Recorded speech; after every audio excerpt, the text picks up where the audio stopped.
Well, there have been different strategic documents already.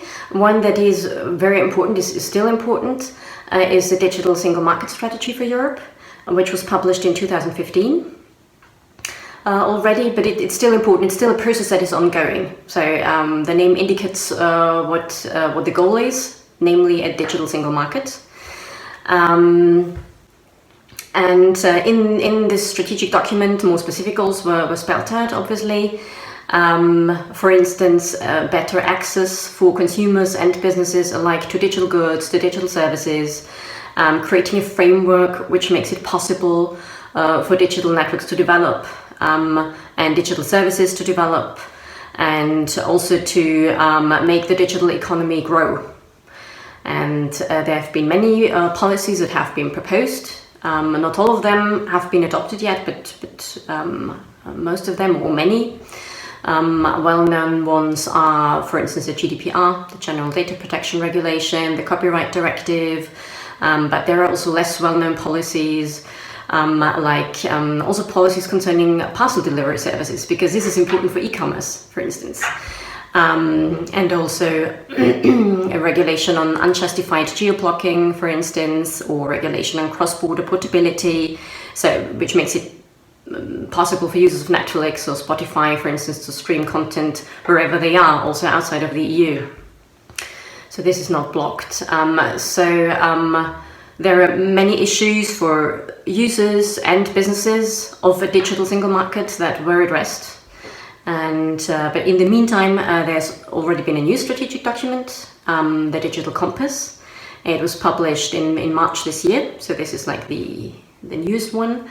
The actual title is 2030 Digital Compass, the European Way for the Digital Decade. So goals are spelled out that should be reached by 2030, as the title indicates, obviously. And there are four main pillars that should be covered. It's skills, infrastructure, and the digitization of businesses as well as public services. And there has also been another strategic document that is important, which was published in 2020. That's the data strategy, which is about data governance and data flows, how to deal with a growing data volume, how to use data efficiently for the economy, but also for society, and again, developing the EU's data economy. So not digital economy, but really a data economy. It's a bit more specific, and also data-driven economy, and to find a European way of flow of data, of use of data, which is rather value-oriented, privacy-oriented, as opposed to the US, for instance. And so a single market for data should be created and facilitated. And also technological sovereignty is mentioned in this strategy. So that would be the global level, kind of.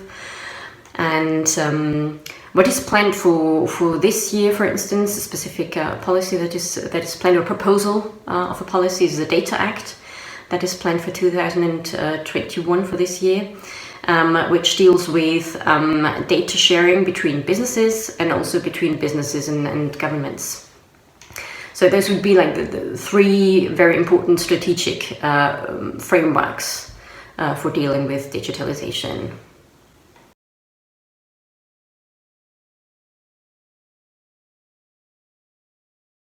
Well, that's really complex, actually, because the dangers and opportunities, or which dangers and opportunities there are, always depends on the specific technology that we're talking about. Then again, on how this technology is used, and which perspective we take on, because there are always several stakeholders. So this makes it really, really difficult, because one has to try to balance out those different risks and opportunities. We've seen that, of course, already with the Corona crisis, for instance, how many opportunities we have for staying connected and doing video conferences like we do at the moment, and teaching that can be done from a distance. So there are loads of possibilities, but there are also threats for democracy, for instance, like fake news, disinformation. There are different threats for businesses and states concerning cybersecurity, for instance. Privacy, that's important for private persons and consumers also. AI has different benefits and threats according to which use of AI we're talking about. And there again, we've got the voices from the industry saying there shouldn't be too much regulation because that would stifle innovation. That again would make us less competitive. This would lead to the fact that we have then fewer possibilities of exporting our values and norms through our technology. And on the other hand, there are NGOs and civil society saying that there are dangers of AI, not only military AI, but also AI that is used, for instance, by HR departments of companies, trying to pick out the most suitable candidate. And those algorithm-based AIs are not necessarily more objective, but can be very discriminatory. So this again is a risk and a threat. And maybe I take out one risk on a global level, because this might be particularly interesting for your institute, I suppose. And this is interdependence, because normally interdependence is seen as a positive phenomenon, a positive status quo that ensures peace. And EU policies are very often based on this assumption. But problem is, interdependence can also be used or can make possible coercive measures. And this is what Henry Farrell and Abraham Newman call weaponized interdependence.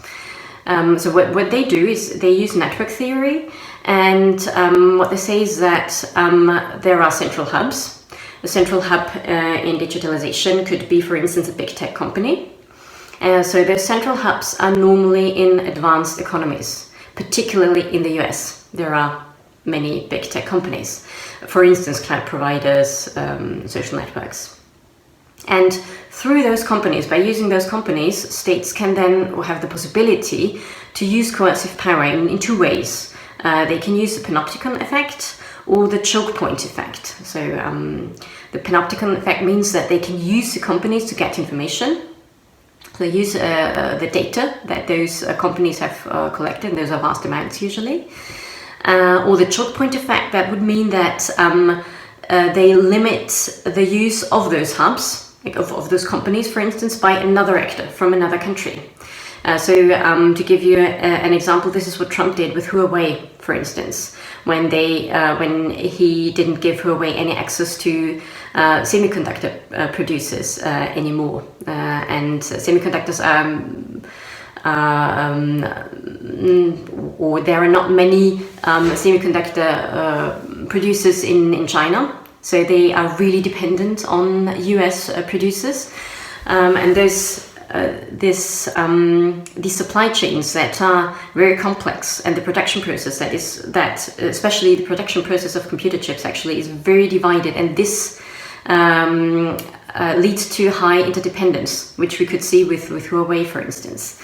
And this can be used, of course, and maybe then, since you asked about geopolitical Europe before, maybe this is also what a more geopolitical Europe means, having this in mind, not in order to be coercive oneself. Don't say that Europe should be coercive, or the EU should take such coercive measures, but that we have to have in mind that this is possible. And that others might act coercively in such a manner, and that we establish preventative measures as far as supply chains is concerned, for instance. So this would be like one of the global risks that we face, and we always have to realize that with technology, the danger often doesn't lie directly within the technology, but rather the way we use it, and this is what makes regulation so important.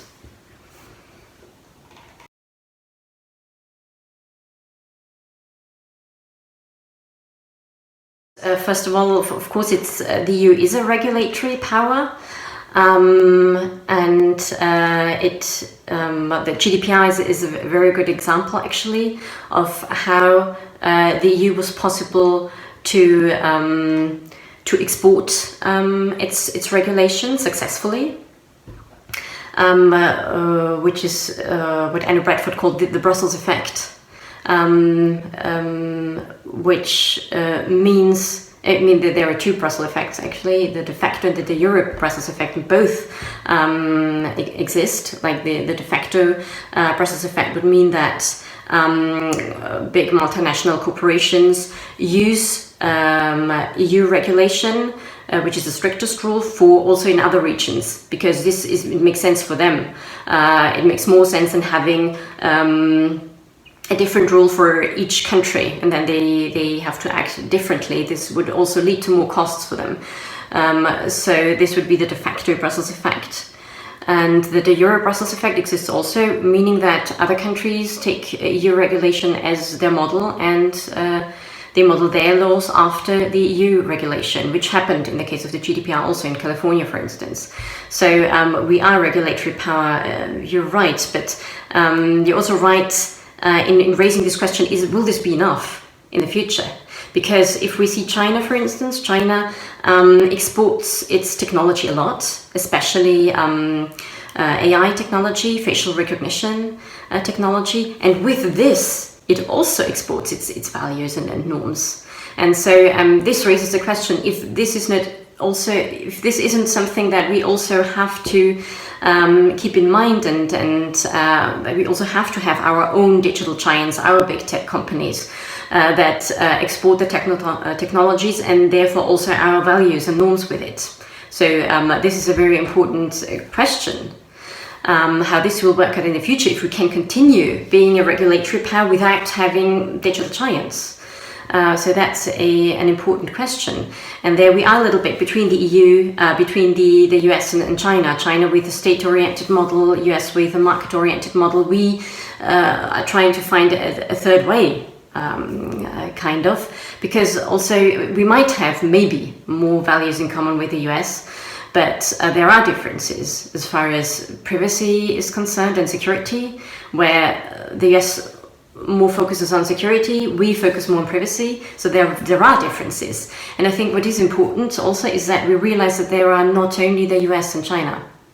There are other countries that might be potential partners. South Korea is very advanced in technology.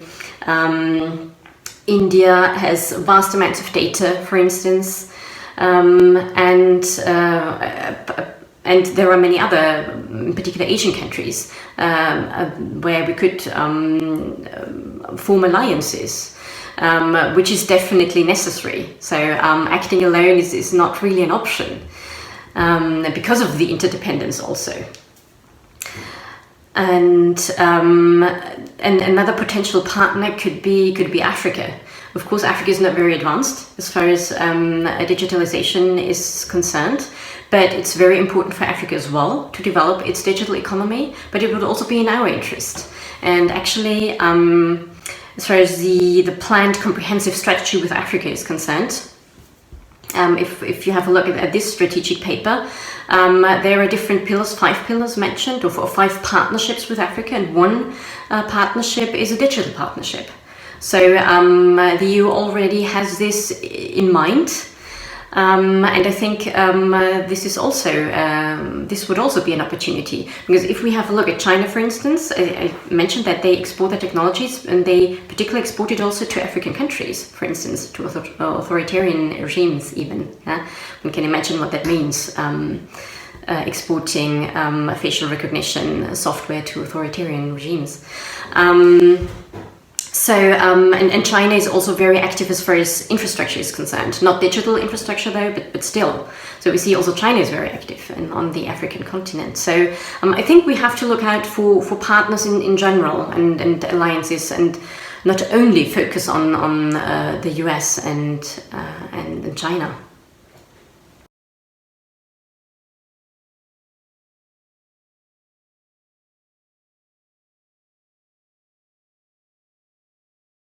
Well, particularly through funding instruments. There's, for instance, the Connecting Europe facility, which is not only concentrated on digital infrastructure, but also, so that would be one funding instrument. There's the Wi-Fi for EU initiative, which promotes free access to Wi-Fi connectivity in public spaces, such as museums, libraries, public buildings, parks even. There's the Connecting Europe Broadband Fund, which obviously, as the name already indicates, is really concentrated on broadband and deployment of broadband connection.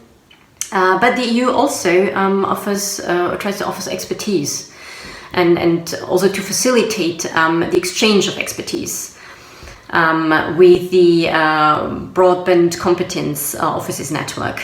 So those offices try to make an exchange possible with experts and between different national and regional public authorities that are in charge of broadband deployment. And they're trying to make this exchange possible and to build up capacity. And maybe another point that is also important, there's also a digital gap as far as digital skills are concerned very often. And there has already been the digital education plan in the past, and now there's a new version from this year onwards until 2027, which should make digital education more accessible, more inclusive also.